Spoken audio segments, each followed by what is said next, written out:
Okay, Ron and crew, this is Joe Castillo with LCE Graphics, and this is test run digital video number 1.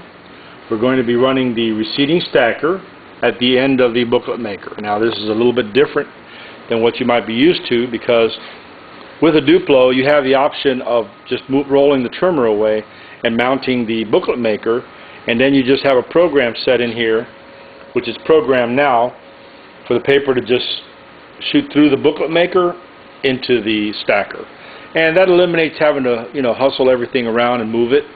Makes it a little bit quicker to change over between your stacker and booklet making. So we're going to test run now.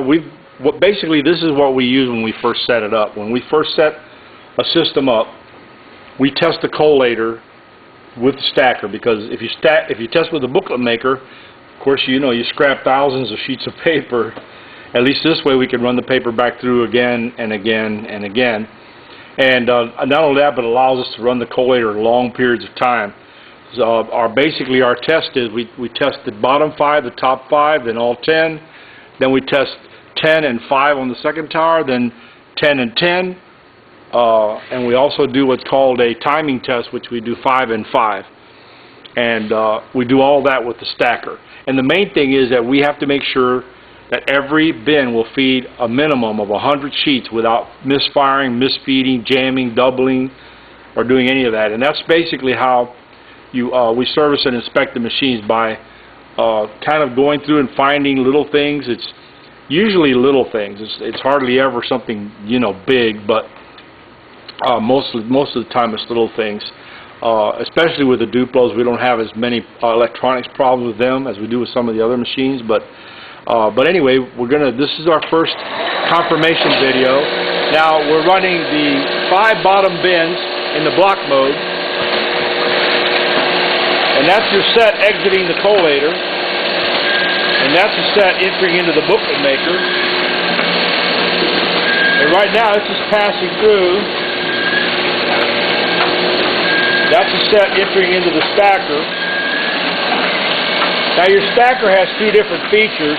You have a stagger stack, which is what we're set for now, or you have single side jogging, where it'll jog the set all to one side. But typically when you use a stacker, you're going to want to separate each set. Alright, that completes our test run of the stacker video. And now to unload the stacker, all you have to do is push the down button, and as you can see, the stacker will start lowering. And it lowers all the way down. Now with the stacker you get an extra dolly, which is kind of nice because nobody else provides extra dollies, but Duplo does.